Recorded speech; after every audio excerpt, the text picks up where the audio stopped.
ಉದ್ದೇಶಿಸಿ ಪ್ರಧಾನಿ ನರೇಂದ್ರ ಮೋದಿ ಅವರು ಮಾತನಾಡ್ತಾ ಇದ್ದಾರೆ. ಬಜೆಟ್ ಹಾಗೆ ಸ್ವಾವಲಂಬಿ ಭಾರತದ ಕುರಿತು ವಿವರವಾಗಿ ಮಾತನಾಡ್ತೀನಿ ಅಂತ ಹೇಳಿದ್ರು. ಅಂತೆಯೇ ಪ್ರಧಾನಿ ಮಾತನಾಡ್ತಿದ್ದಾರೆ. दस्तावेज होता है, बहुत बारीकियां होती है और सदन में उन सब चीजों पे बोलना संभव भी नहीं होता है. मैं भी आज आपसे जो बात करूंगा वो भी शायद बजट का एक बहुत छोटा सा हिस्सा बोल पाऊंगा, क्योंकि इसमें इतने विषय होते हैं. लेकिन जब विभागवार चर्चाएं होती हैं और ये साल भर का काम है, उसको 1 घंटे में बता देना बड़ा कठिन होता है. फिर भी जब अध्यक्ष जी ने कहा कि इसके पीछे सरकार की सोच क्या है जरा आप बताएं तो अच्छा होगा, तो मैंने कहा ठीक है, पार्टी का आदेश मेरे सर आंखों पर है और आज लोकसभा भी दोपहर के बाद है, तो मैंने कहा ठीक है, अगर आज सुबह हम बात कर सकते हैं तो फिर इसलिए आज आपके बीच आने का मुझे मौका मिला है. साथियों, आज देश आजादी के 75वें वर्ष में है और इस समय 100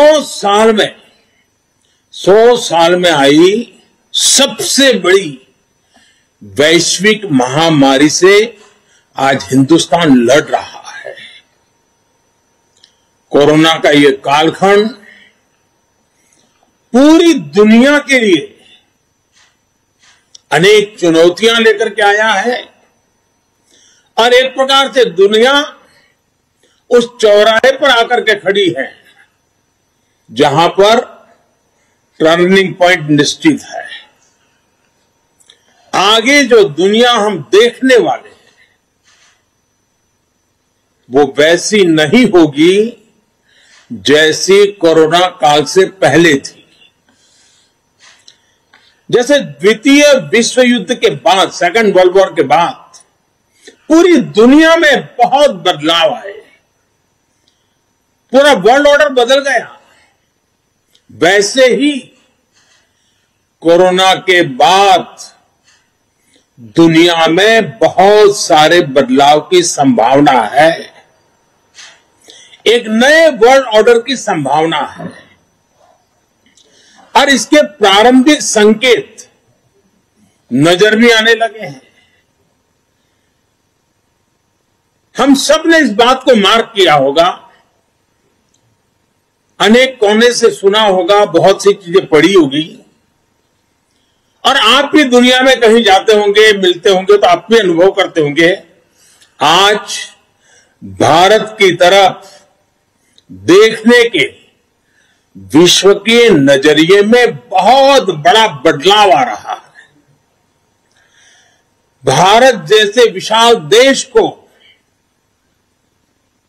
लोकतांत्रिक देश को और इतने बड़े समाज में इतनी बड़ी विविधताओं को संभालते हुए चल रहे देश को अब दुनिया के लोग भारत को अधिक मजबूत रूप में देखना चाहते हैं और इसलिए पूरा विश्व भारत के लिए नए सिरे से जब देख रहा है तो हमारे लिए भी आवश्यक है कि हम हमारे देश को तेज गति से आगे बढ़ाएं, अनेक विविध क्षेत्रों में बदलाव लाएं, मजबूती लाएं. ये समय नए अवसरों का, नए संकल्पों की सिद्धि का समय है. बहुत जरूरी है कि भारत आत्मनिर्भर बने और आत्मनिर्भर तो बने ही, आत्मनिर्भर भारत की नींव पर एक आधुनिक भारत का निर्माण हो. कल जैसा मैंने पहले कहा, निर्मला जी ने जो बजट पेश किया है, बाय एंड लार्ज हम देखें, पॉलिटिकल एंगल अगर हम छोड़ दें तो जो आर्थिक विषय के लोग हैं, समाज जीवन के लोग हैं, अखबारों में भी देखेंगे, कल टीवी चैनलों की डिबेट में देखेंगे, बजट का बहुत स्वागत हुआ है, बहुत सराहना हुई है। और आपने भी देखा होगा कि इस बजट में देश को आधुनिकता की तरफ ले जाने की दिशा में कई महत्वपूर्ण कदम है। साथियों, जब हम आज के बजट की चर्चा करेंगे तो सापेक्ष भी होती है, कुछ तो पुरानी बातों की तुलना करेंगे तब पता चलता है। बीते 7 वर्षों में जो निर्णय लिए गए, जो नीतियां बनी, पहले की जिन नीतियों में गलतियों को सुधारा गया, उस वजह से आज भारत की अर्थव्यवस्था का निरंतर विस्तार हो रहा है। 7-8 साल पहले भारत की जीडीपी 1,10,000 करोड़ रुपए की थी। आज भारत की अर्थव्यवस्था 2,30,000 करोड़ के आसपास की है। वर्ष 2013-14 में भारत का एक्सपोर्ट 2,85,000 करोड़ रुपए होता था। आज भारत का एक्सपोर्ट 4,70,000 करोड़ रुपए के आसपास पहुंचा है। 7 साल पहले करीब $275 बिलियन का विदेशी मुद्रा रिजर्व हमारे देश के पास था। आज देश का विदेशी मुद्रा रिजर्व $630 बिलियन को पार कर गया है। वर्ष 2013 में देश में $36 बिलियन का विदेशी निवेश एफडीआई था। पिछले साल ये $80 बिलियन को पार कर चुका है। कोरोना के इस काल में भी भारत ने अपनी अर्थव्यवस्था की मजबूती से दुनिया का एक विशेष रूप से ध्यान आकर्षित किया है। आज भारत दुनिया के उन देशों में है जहां के इकोनॉमिक इंडिकेटर्स में बहुत तेजी से सुधार आ रहा है और फंडामेंटल्स मजबूत है।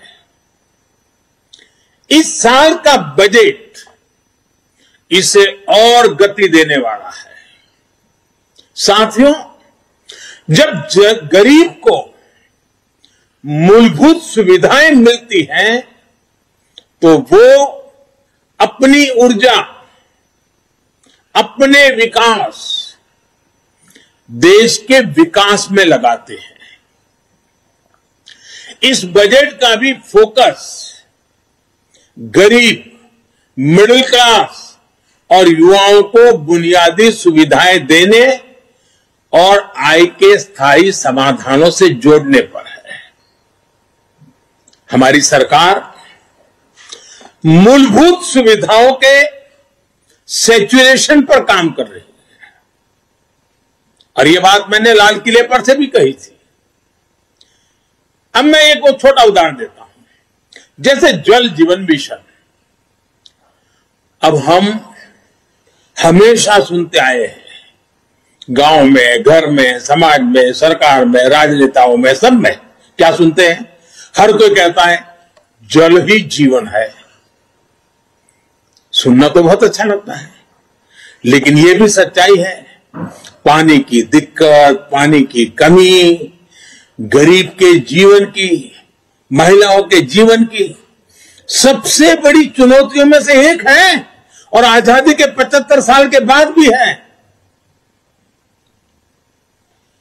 किसान को भी, छोटे किसान को खासकर, पानी के बिना बहुत दिक्कतें हैं।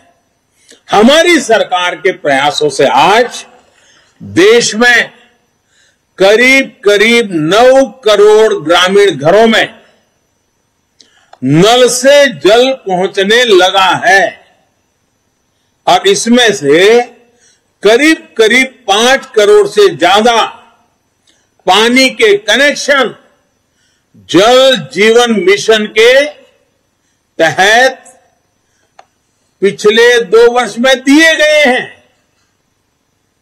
अब बजट में घोषणा की गई है कि इस साल करीब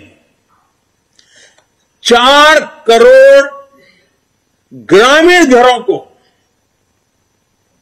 पाइप से पानी का कनेक्शन दिया जाएगा। और जब ग्रामीण घर की बात आती है तो उसमें अधिकतम समाज किसानी से जुड़ा हुआ होता है, खेत के काम से जुड़ा हुआ होता है। उसका समय बचेगा, माताओं बहनों का समय बचेगा, वो कृषि के समय में अपना योगदान दे पाएगी। इस पर पानी पहुंचाने के लिए, घरों में पानी, मेरी माताओं बहनों को कष्ट से मुक्ति दिलाने के लिए पहले करीब 40,000 करोड़ से ज्यादा खर्च किया था।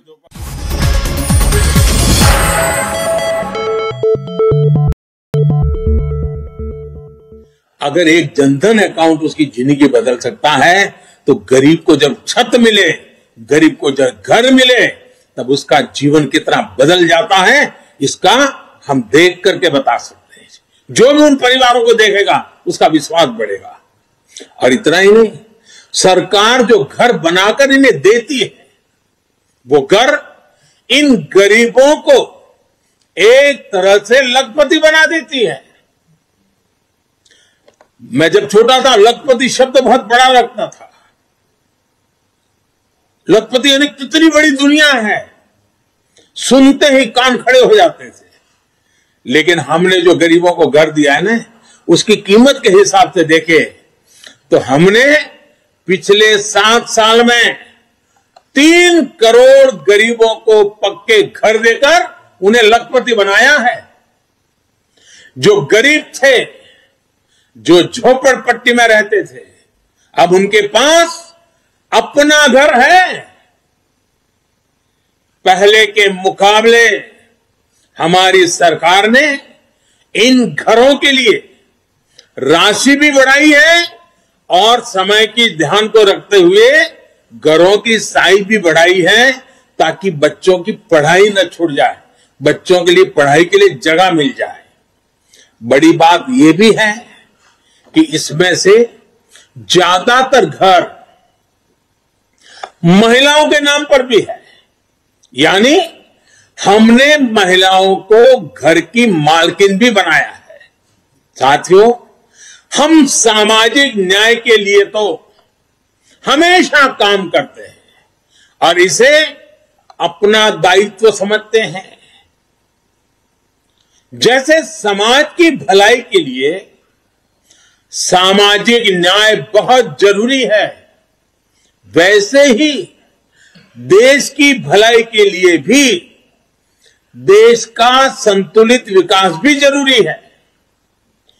भारत जैसे देश में कोई क्षेत्र पिछड़ा रहे, कोई इलाका अविकसित रह जाए, ये ठीक नहीं है। और इसलिए हमने आकांक्षी जिला, एस्पिरेशनल डिस्ट्रिक्ट अभियान शुरू किया था। इन जिलों में गरीब की शिक्षा के लिए, गरीब के स्वास्थ्य के लिए, गांव की सड़कों के लिए, बिजली पानी के लिए जो काम हुए, उसकी प्रशंसा संयुक्त राष्ट्र ने भी की है। अब इस बजट में घोषणा की गई है कि आकांक्षी जिलों में राज्यों के साथ मिलकर आकांक्षी ब्लॉक प्रोग्राम चलाया जाएगा, यानी उसे और नीचे ले जाया जाएगा। यानी विकास का लाभ आखिरी छोर तक पहुंचाने का एक वैज्ञानिक तरीका है और धन का सदुपयोग करने का, संसाधनों का ऑप्टिमम यूटिलाइजेशन करने का और फोकस एक्टिविटी करने का ये रास्ता है। ग्रामीण क्षेत्रों में ब्लॉक स्तर पर जरूरी सुविधाएं पहुंचे, इस पर सरकार का जोर है। साथियों, राष्ट्र की सुरक्षा के लिए हमारी सेनाएं, एयरफोर्स हो, नेवी हो, आर्मी हो, हमारे जवान दिन रात डटे रहते हैं, जान की बाजी लगा देते हैं। लेकिन यह भी सच्चाई है कि हमारे सेना के जवान जो सीमा पर तैनात है, हमारे सुरक्षा बल के जवान जो सीमा पर तैनात है, उनको वो सीमावर्ती जो गांव है ना, वो भी एक प्रकार से किले का काम करते हैं। और उन सीमावर्ती गांवों का देशभक्ति का जज्बा भी अद्भुत होता है। अभावों के बीच, संकटों के बीच, मुसीबतों के बीच सीमा पर रहने वाले छोटे गांव के लोग दिन रात देश की रक्षा के लिए सजग रहते हैं। अब समय आ गया है कि हमें हमारी राष्ट्र रक्षा की जो नीतियां है, उसमें सीमावर्ती गांवों के नागरिकों की शक्ति को पहचानना होगा, उनके अहम रोल को जानना होगा। और इसलिए हमने ध्यान आकर्षित किया है कि सीमावर्ती जो हमारे आखिरी गांव है हिंदुस्तान के कोने कोने में, उन गांवों को विकास की यात्रा में पीछे नहीं रहने देना है। इस वजह से हम वर्षों से सीमा